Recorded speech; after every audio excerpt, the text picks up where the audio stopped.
Everyone around you seems to be ahead. Someone just bought a house. Someone else just got engaged. Another friend announced a promotion that took years to reach.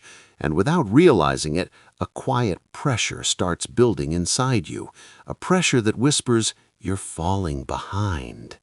If you're between 25 and 40 and you've ever felt that weight on your chest, this story is for you. There was a man named Adam. He was 34 years old, intelligent, disciplined, and constantly tired.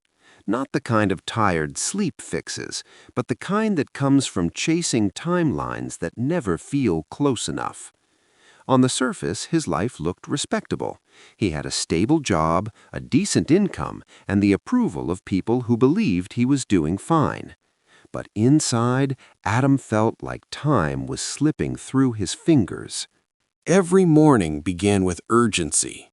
His alarm rang, and his first instinct was to reach for his phone. Within seconds, he was scrolling through other people's lives, highlight reels filled with success, milestones, and celebrations. Each post felt like a reminder that life was moving faster for everyone else. Adam didn't start his day with intention. He started it with comparison. He rushed through breakfast. He rushed through traffic. He rushed through conversations, often half listening while planning his next move. Even when he rested, his mind refused to slow down. He was always calculating where he should be by now and how much further he had to go to feel on time. At work, Adam became known as the reliable one. He said yes to every task, every deadline, every late-night request. He believed that if he worked harder and moved faster, success would eventually catch up to him. But instead of feeling fulfilled, he felt invisible. The more he rushed, the less present he became. Days blurred into weeks, weeks into years, and life felt like something happening just out of reach. One evening, after another long day, Adam sat alone in his car, stuck in traffic. The city lights flickered around him, while his phone buzzed again. Another notification, another achievement, another reminder of someone else's progress. And in that quiet moment, something inside him finally cracked, not in anger, but in exhaustion. He asked himself a question he had never allowed before. What if I'm not failing? What if I'm just rushing through my life? That question followed him home. It followed him into the night, and it refused to leave. That weekend, Adam visited his uncle, a man in his late 60s who lived a modest life far from the noise of ambition. His uncle didn't own much, but he owned his time. They sat together as the sun slowly dipped below the horizon, and for the first time in years, Adam spoke honestly. He talked about the pressure, the fear of being left behind, and the constant sense that he was running out of time. His uncle listened carefully, then said something simple but powerful. "You're not tired because you're working hard," he said. "You're tired because you're running in the wrong direction." He told Adam how, when he was younger, he rushed too.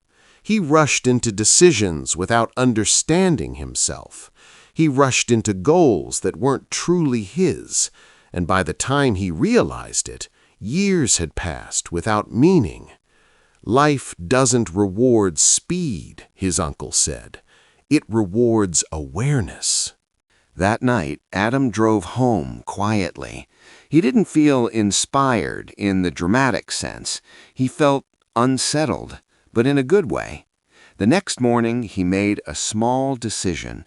He didn't check his phone for the first hour of the day. He ate breakfast slowly. He noticed the sound of birds outside his window.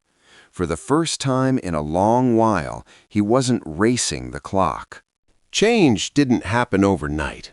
Adam still had responsibilities. He still had ambitions, but something shifted in how he approached them. He stopped treating every moment like a deadline. He started setting boundaries at work. He learned that saying no wasn't failure, it was clarity. He began walking in the evenings without music or podcasts, allowing his thoughts to settle. At first, the silence felt uncomfortable, but slowly it became peaceful. In that silence, Adam realized how disconnected he had become from himself. He had been so busy chasing a future version of his life that he had forgotten to live the present one. One afternoon, Adam met an old friend for coffee. This friend had everything Adam once envied: status, money, recognition. But as they talked, Adam noticed something beneath the success: the tension, the constant checking of messages, the inability to relax. For the first time, Adam didn't feel behind. He felt awake.